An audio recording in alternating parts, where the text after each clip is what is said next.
doing? I hope you're well. I'm Deanna and welcome to my channel.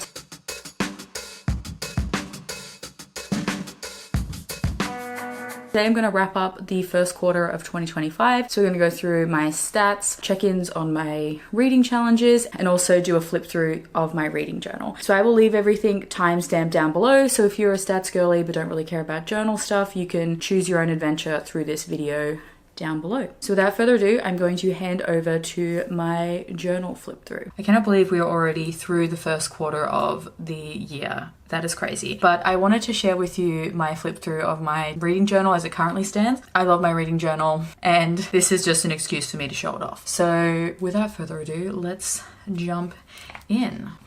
So here I just put my index of like what's in the book. Obviously that's what an index is for. But when it comes to the reads, I just kind of group the dates together. I don't actually list the individual books.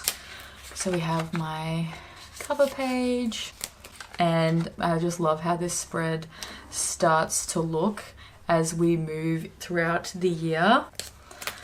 Like it's so beautiful. I love this. And the rest of the pages are blank. And then we have my bookshelfie, which we're getting some progress. I don't know if it's because I've just done the one spread this time or I'm actually working towards it, but I'm impressed with what's happening here. My Goodreads challenge. As you can see, I change the color of the texter depending on the color theme of the month. This is my...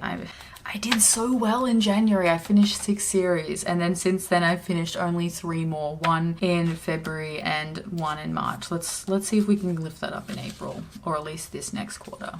I'm loving how this is looking. You can see my duologies that I've managed to finish. Hopefully this is enough space, but I'm thinking, actually looking at my journal, I might need to do a second journal, you know, to cover everything, which means I'll have more space to do more series trackers if needed. And I could probably also do another anticipated releases as well. Haven't finished too many on this. Any one that I have finished, the flower gets colored in based on, again, the color of the month that I finish it in. Not doing too great on this front either, but you know, we still have the rest of the year. My little rereads page, buzzword, as you can see, not doing super great there, but am doing pretty great there. So this is my Romanceopoly challenge. As you can see, I've crossed off quite a few and I just love how we've got the little prompts here. So the ones that I've finished on the board get crossed off like this and I put at the back. And this challenge is hosted by Under the Cover Book Blog, which I'll leave linked below. And then for the bonus prompts, what I've done is put the cover of the book there because I've got the cover of the books here and just, again, another tip. I'm trying to do these ones seasonally. Oh, and should say this challenge is hosted by Kayla from Books and Lala. And now we get on to the monthly spread. So this is January. I am obsessed with how this turned out. These were stickers from Journal Say and like their postmodern collection and I just loved this. We have my hauled page and my stats page. I used to do 2 pie charts, but I am thoroughly enjoying doing the little Tetris. So in January I did the little Tetris as if it was going to be Tetris and did little boxes. Obviously I read a lot of romance, so this bit here looks a little bit crazy, but am unsure if I liked it. So I did something different. In each book gets a page.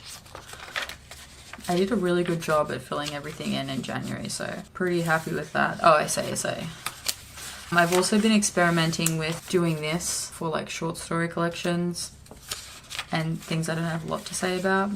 Then we have February, which I think this so far is my favorite. I did like a Pharaoh Feb and I just think the pink and the images I picked and all the ephemera was just on point and I am fully obsessed. I don't think I'm going to be able to beat this for this year. Then we have my hauled page. And as you can see for this month, I haven't, maybe you can't see, if I lift this up, oh there we go. As you can see this month, I haven't done the little squares. So let me know which one you think looks better because I am undecided. We then had literature round 4. So I actually managed to get myself a little bingo, which was quite nice. It was hosted by Steph Loves, and then we had the Romantasy-a-thon, and this was hosted by Tori Between Pages. This one was themed as if you were going to like a ball, so I put the little invite here and flipped it out to do a little flip out which has the prompts, and then I've just popped in the books that met each of the prompts. I was hoping to do more reading, but I didn't get time to read many more fantasy romances.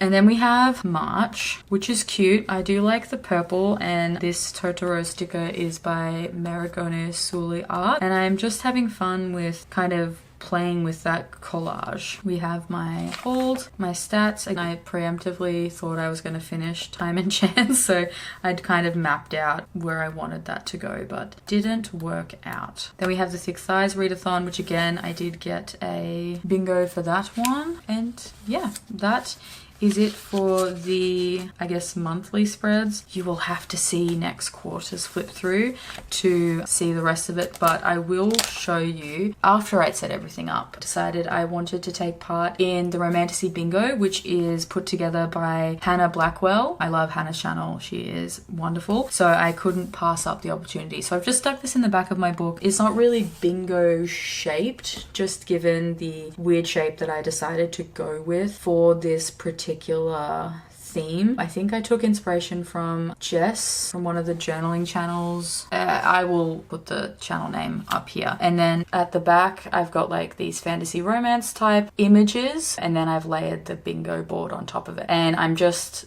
putting a cross on the ones that I've done and then covering it with the book that I read. So making some great progress here, and should hopefully be able to finish the board by the end of the year.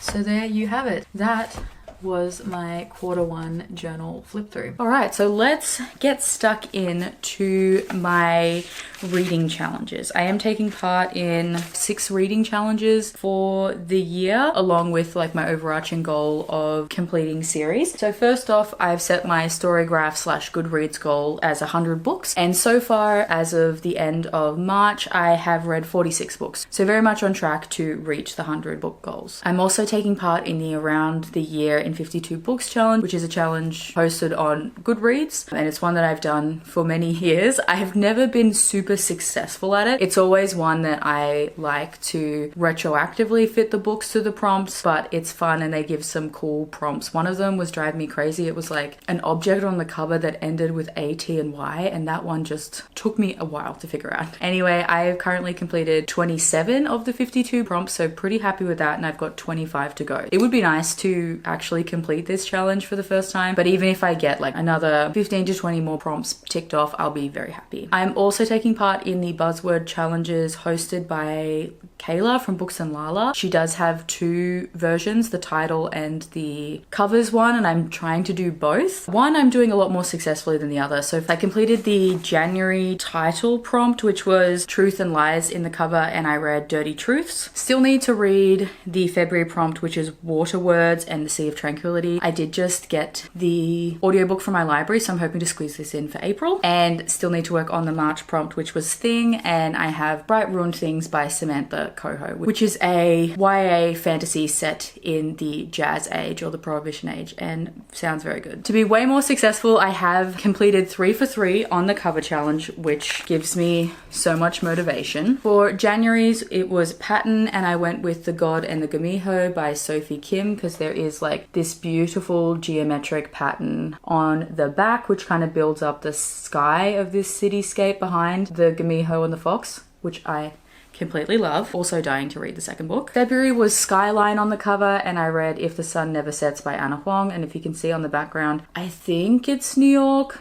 Could be wrong though. I'm only guessing because this book is set in New York. And then for March, we had books on the cover, and I finally got to Emily Wilde's Encyclopedia of Fairies by Heather Fawcett. And as you can see at the very bottom, we have a book. So while not doing so great on the titles challenge, really happy with my progress on the covers for the titles. I'm going to try and squeeze in the ones that I'm missing where I can, and then just keep trying to keep on top of the challenge. So I don't fall behind. Next challenge is Romanceopoly, which is hosted by Under the Cover Book Blog. So there is 20 prompts on the Romanceopoly board, which I'll pop up here, which is beautiful. I don't know who illustrated it, but I completely love it. And so far I've completed 10 of the 20 prompts, which I will highlight here. There's also bonus prompts, which are seasonal based. The whole game is supposed to be seasonal based, like with the way that the town is split up, but I'm not doing that one seasonal, but I am trying to do the bonus prompts seasonally. And there are 4 prompts for each season, so that's an extra 16 challenges. So currently I'm a little bit behind, and I've completed 3 of the bonus prompts. So I completed 1 for summer,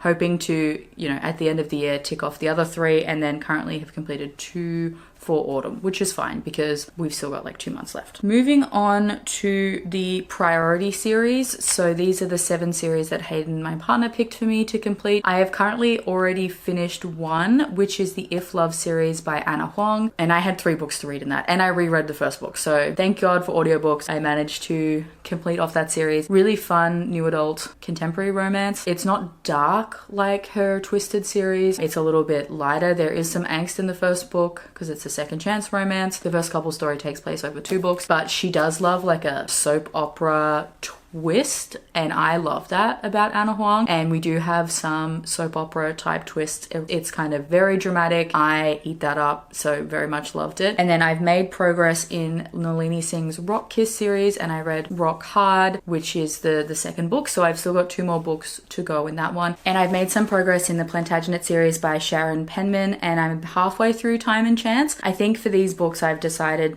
they're quite chunky. Their writing style is a little bit dense than say like a contemporary book, so I'm trying to be kind to myself, and I will try and read one of these every 2 months. I will finish this one off in April, and then in May I will start the next book, which is Devil's Brood, which should still follow Henry II and Eleanor of Aquitaine, but it's going to be interesting if that title gives anything away. Still want to make some progress on this moving forward, but I'm feeling pretty confident that we've started tackling this challenge early. And then last challenge I have is one that I kindly borrowed from Win from Literary Diversions, and this was the Clear a Shelf challenge. I picked shelf 8, which is the 2 little shelves like literally right behind me, and the progress I've made in this particular challenge is nothing. Zip, nada, nope. No progress. So we'll be trying really hard to get to that one. In fact, starting on the 6th of April, there is the Love in the Night readathon, which is hosted by Shay Geeks Out, Steph from the Novelty Corner, Izzy from Happy From Now, and Heather from HEA Booktubes. And there might be someone else. And they do like a week-long readathon, which celebrates all things paranormal, which is one of my favorite subgenres. And these 2 shelves are like my fantasy paranormal shelves. So I'm hoping to tick off a few books in this challenge for that readathon. All right. Let's break down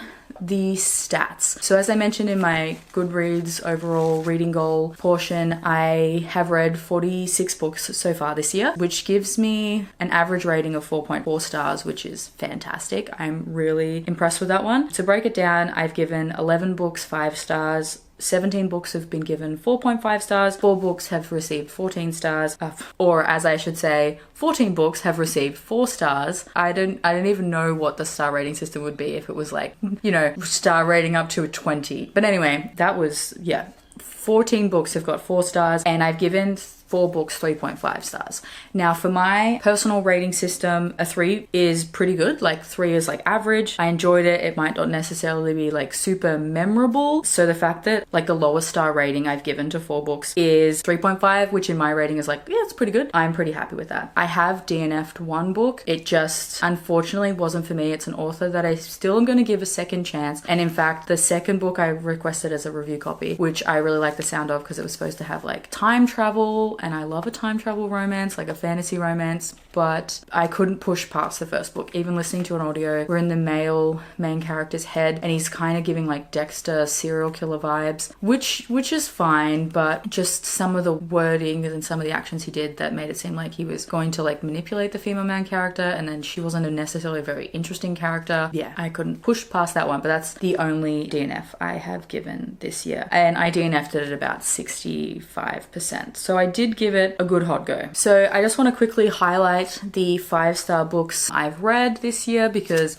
They are ones I love. So my 5-star reads include Sin by Kayla Rain and Meg Ann, If I Would Have Known by MK Vindictive, Secrets of Us by Alexis Grace, The Scent of Us Part 1 by Ileana Lee. This was a reread, and upon reread it has been boosted up to a 5-star. A Curse of Fate by Jamin Eve, The Little Shop of Curiosities by Iris Lake, Silent Desires by Shoshana Knight, Once Upon a Pack by Ari Wright, Just Drive by Devon Sinclair, Her Tortured Beast by E.P. Barley, and Emily Wilde's Encyclopedia of Fairies by Heather Fawcett. So yeah, loved all of those ones. Highly recommend any of them. A fair few of them are review copies as well, so I'll leave links to their reviews down below if you want to hear my full thoughts. Let's jump into genre. So genre, we're not going to be super surprised at what's taking the top spot here. Maybe we are a little surprised. 19 books I've read this year were romance, and romance in this particular sense is just contemporary romance. Fantasy romance, paranormal, and Amigaverse get split into their own categories. So upon reflection, and maybe it's because most of the books I've given 5 stars are like fantastical, speculatively leaning. It's crazy to me that I've read a lot of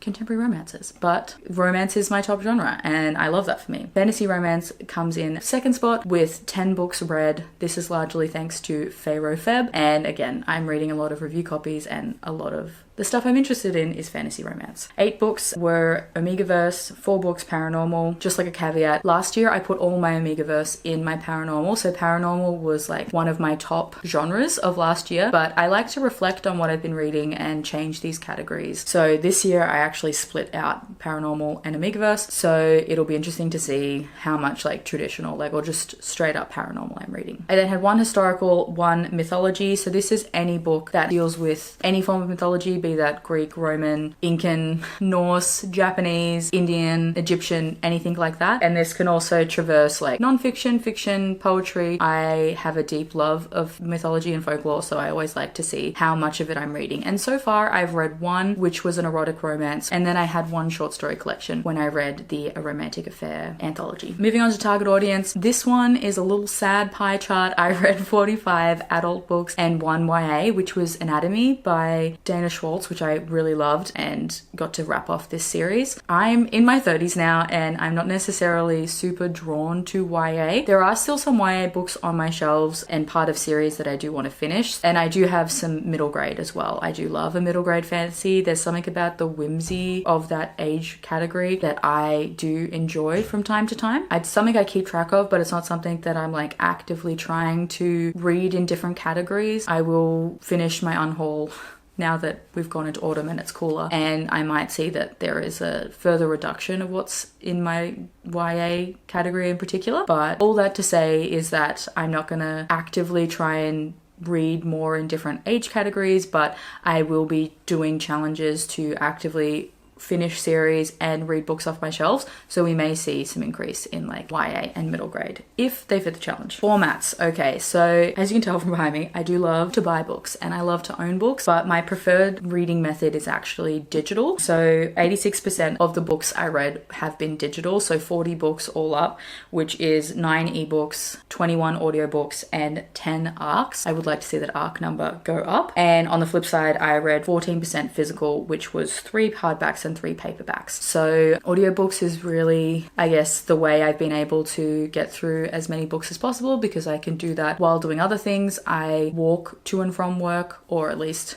half public transport, half walk to work. So I am using that time to listening to audiobooks, and also by doing like chores and stuff. That's safe to say, I do prefer a digital format, but I have also started to track where I got the books from. So even though 86% of the books that I've read are digital, actually of the 46 books, 33 of them have been ones that I've owned and have come off these shelves. So I am trying to listen to audiobooks from like Everand, and if I've got them on Audible or through the library, of books that I actually own, so I can ensure that I am reading the books that I have spent money on. 8 books have come through KU and 5 from Everand.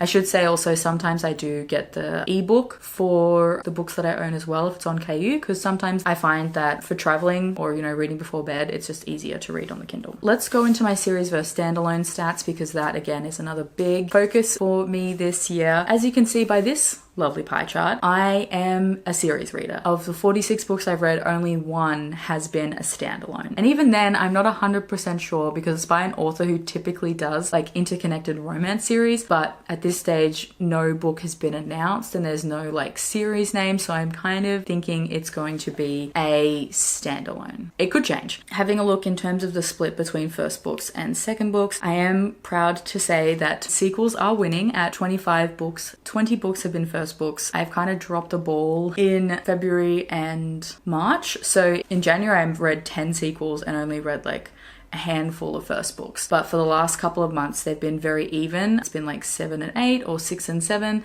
kind of split across the board. So I'm hoping to probably in May try to do another only reading sequels. And then I can't remember off the top of my head what the Completion Chronicles episode 5 theme will be, but hopefully we can like really dig into that and read through some sequels. And then last but not least, I just wanted to run through the like author's status is what I've called it in my spreadsheet. But I wanted to have a look this year and see like how many new to me authors I'm reading versus authors that I've read before. So I've read 14 new authors in 2025 and 32 books have been authors that I've read from before. I've been reading a lot of sequels, so it's probably not 32 individual authors, but at least 32 of the books I've read have been from authors I know and love. And looking at those new 14 authors, there was 5 of them that I gave 5 stars, so have, you know, become new favorites. I do want to dive into their back catalogue, but excited to have found them. The first one being MK Vindictive, who is an Australian indie author. This is her second book, and I've also read her short story, which was part of their romantic affair anthology, and she has a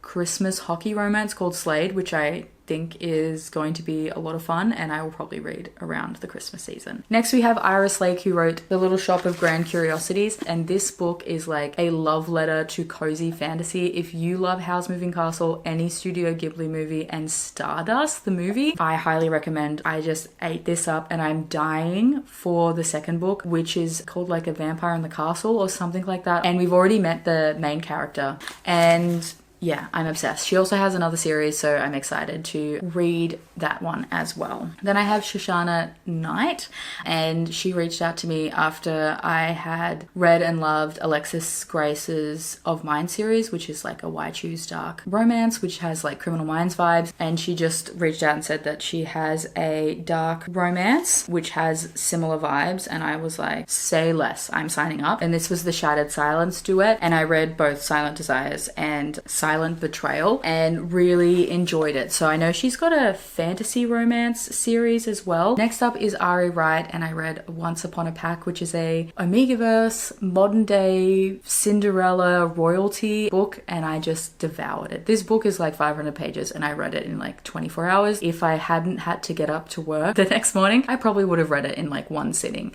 I was that hooked. It looks like there's going to be another one in this series, and I think she's got a sports romance Omegaverse, but I love her writing and her Omegaverse, and I'm just really excited to have another Omegaverse author to dive into their back catalogue. And then last but not least is Heather Fawcett with Emily Wilde's Encyclopedia of Fairies. This author has actually been on my radar when I received one of her books in a Fairyloot subscription back in like 2016, 2017, and it's a YA, and she's just been an author that's been on my radar and I knew I was going to love. And then when she announced Emily Wilde, I completely devoured it. This is set in a like an alternate late 1800s, early 1900s, where we're following Emily Wilde, who is an academic, and her field of study is fairies. In this world, fairies are real, they're still pretty rare, and we don't know a lot about them. She is going on an expedition to this tiny Nordic village, and she's there in hopes of finding this very rare fairy and finishing off her encyclopedia, which will hopefully land her tenure at this very prestigious college. It is written as like a travel journal, noting down what she did, which I do love, and she's very academic focused and very focused on her work. She doesn't really give a lot of attention to social interactions. And then we have her colleague Wendell Bambleby. If you love a dramatic hero like Hal from Howl's Moving Castle, this man gives those same dramatic vibes. He thinks they're besties and she just thinks he's a bit annoying because he doesn't seem seem to put the same effort into the research and everything that she does. And he's just randomly decided to invite himself on her excursion, and I love them together. This was so much fun. I love the format. It gives me a similar vibe to When Women Were Dragons by Kelly Barnhill in terms of the format that it's written as like research papers. And at one point as well, we do get Wendell writing a couple of journal entries himself, and he is so much fun. I love him. So there you go. That is my wrap up for Q1 of 2025. So far tracking along well. Some challenges are going better than others. In terms of my reading journal, I am just really loving the way it's looking at the moment. I think I'm going to have to branch out into a second journal because with April, I've kind of already mapped out to like halfway through this little journal. So that could be fun, but we'll cross that bridge when we get there. That is all from me. Comment down below and let me know how your reading is going for this year, how many books you've read, or let me know one of your reading challenges or goals for the year, or you can leave me any of the statistics emojis. If you'd like to see more content from me, please like and subscribe. I'll be attempting to post new videos every Sunday. Linked in the description box below will be all these books reviews if I have them, along with my social media channels if you'd like to talk to me or follow me on any other corner of the internet. That's all from me today, guys. I hope you're doing all kinds of well, and I will speak to you soon. See ya!